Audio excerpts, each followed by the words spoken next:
Present moment में आप नहीं रह सकते हो। आपको क्या चाहिए? फ्यूचर में एक गोल चाहिए। अगर वो नहीं होगा तो पास्ट आपको घेर लेगा। There must be something to look up to. कि सुबह जब आप उठते हो तो ऐसा नहीं हो सकता कि आप उठे और प्रेजेंट मोमेंट में बस अपनी ब्रेथ को देखते चले जा रहे हो और खुश हो रहे हो, वाह वाह वाह वाह, I am alive, I am alive, नहीं, ऐसा नहीं होता है। तो आपको क्या चाहिए? जब सुबह उठे तो एक रीजन चाहिए उठने का और आज काम करने का। वो काम किसके अकॉर्डिंग होना चाहिए? फ्यूचर में जो आपका गोल है उसके अकॉर्डिंग। कि what is the main focus area of your life. कुछ चाहिए, जितना चाहिए उससे ज्यादा आएगा आपके पास में अगर आप में दम है तो, बट उसमें मेहनत लगती है, उसमें एफर्ट लगता है। तो शॉर्टकट क्या है? इसकी बात ही मत करो, सीधा बात करो, बड़ा सोचो। और लॉ ऑफ अट्रैक्शन कितना सही हो गया ना उन लोगों के लिए जिनको आपको यूज करना है, उनके लिए कितना सही हो गया। सेकंड एस्पेक्ट इज कि अपने आप से ये सच बोलो कि अगर आप कोई काम कर रहे हो या एफर्ट कर रहे हो और वो नहीं हो पा रहा है या वहां पे रिजल्ट नहीं मिल रहा है तो फालतू की बातें नहीं करनी है।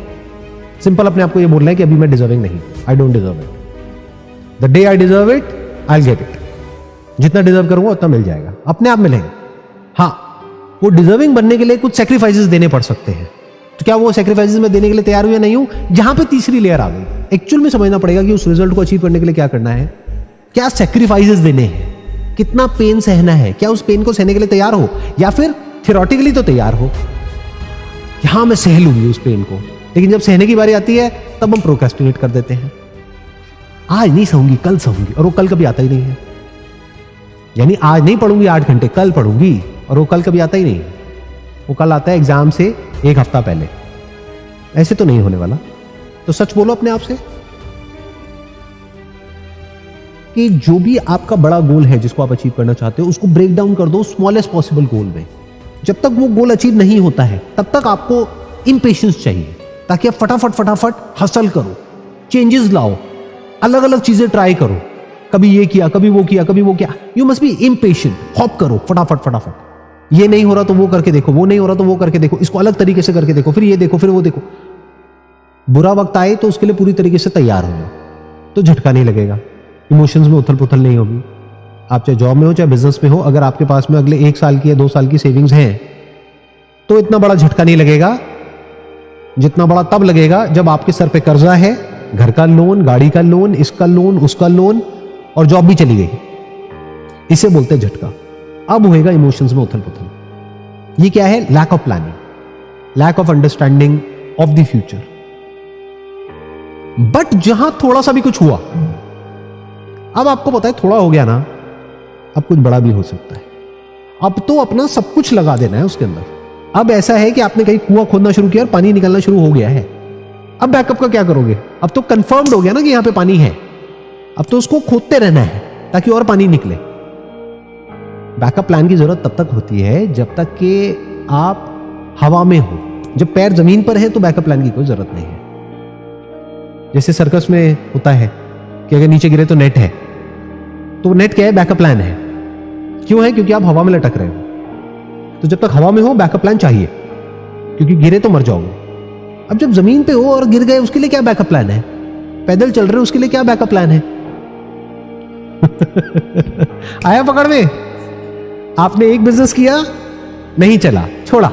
दूसरा किया, नहीं चला, छोड़ा। तीसरा नहीं चला, छोड़ा। अब चौथा चल गया है, इसको नहीं छोड़ना है। यहां पेशेंस चाहिए, इसको बड़ा बनाना है। इन अदर वर्ड्स, आपने बीज बोए 4 तरह के, 3 में से कोई पौधा बाहर नहीं आया। 10 दिन हो गए, 20 दिन हो गए, 1 महीना हो गया, बट एक बाहर आ गया है। उसको बड़ा होने में कई साल लगेंगे, 2 साल, 5 साल, 10 साल। वहां पेशेंस चाहिए।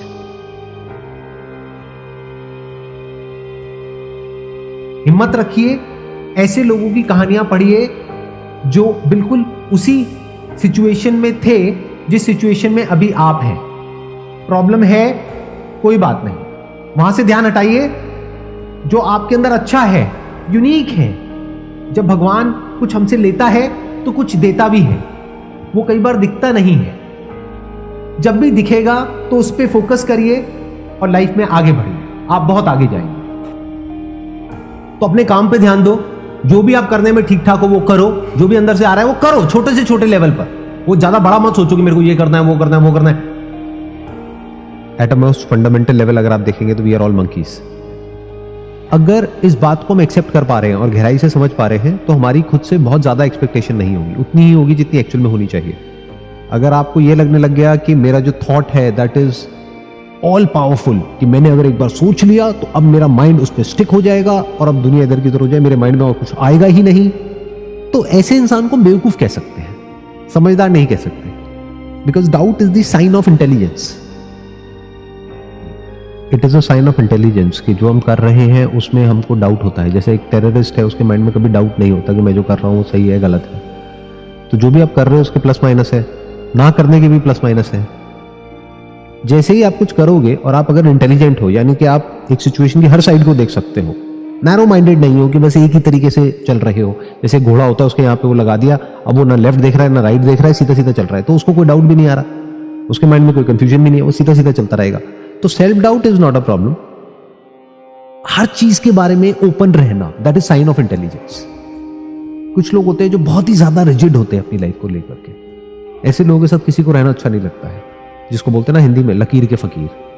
अच्छे लगते हैं ऐसे लोग। तो अगर कभी आप अपने माइंड को झांक करके देखोगे, लोग बोलते हैं हजारों थॉट्स आते हैं, बट ये गलत है। एक्चुअल में हजारों थॉट्स नहीं आते हैं। उन हजारों थॉट्स को आप कैटेगराइज कर सकते हो मैक्सिमम 5 या 6 कैटेगरीज में, इससे ऊपर थॉट्स नहीं आते हैं। इसको कंडीशनिंग बोलते हैं। जैसे कुएं का मेंढक है, उसको कुएं के अलावा और कोई थॉट्स नहीं आते। जब उसने कभी नदी को देखा ही नहीं, समुद्र को देखा ही नहीं, तो समुद्र के और नदी के थॉट्स आएंगे कहां से? तो वो उसी कुएं के थॉट्स आ रहे हैं। तो ऐसे ही आपका जो दायरा है उसमें भी कुछ गिनी चुनी चीजें हैं जिसको आपने इंपॉर्टेंस दी हुई है, और कुछ गिने चुने लोग हैं जिनको इंपॉर्टेंस दी हुई है। बस उसी से रिलेटेड थॉट्स आते हैं। माइंड बिल्कुल भी स्टेबल नहीं है। एक सेकंड में कहीं होता है, अगले सेकंड में कहीं और होता है। एक सेकंड में कुछ अच्छा लग रहा होता है, अगले सेकंड में बुरा लग रहा होता है। एक मिनट में लगता है कि इसके साथ रहना है पूरी जिंदगी, अगले मिनट में लगता है छोड़ो इसको। जॉब एकदम अच्छी लगने लग जाती है, एक दिन ऐसा लगता है इससे बढ़िया तो लाइफ ही नहीं है, अगले दिन ऐसा लगता है लाइफ ही बेकार है, लाइफ को ही खत्म करो। ऐसा होता है या नहीं होता है?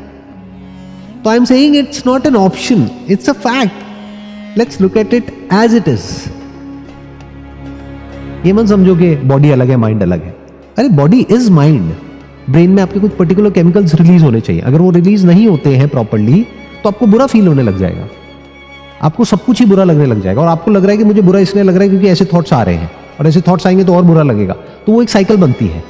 तो अगर ये 1-2 महीने तक 3 महीने तक इस तरह के थॉट्स आते हैं तो a person should immediately consult with a doctor. ये बात उसको खुद भी समझनी है और उसकी फैमिली को भी समझनी है। फैमिली ना भी समझे तो उसको खुद तो समझनी ही है, मेडिकेशन लेनी है।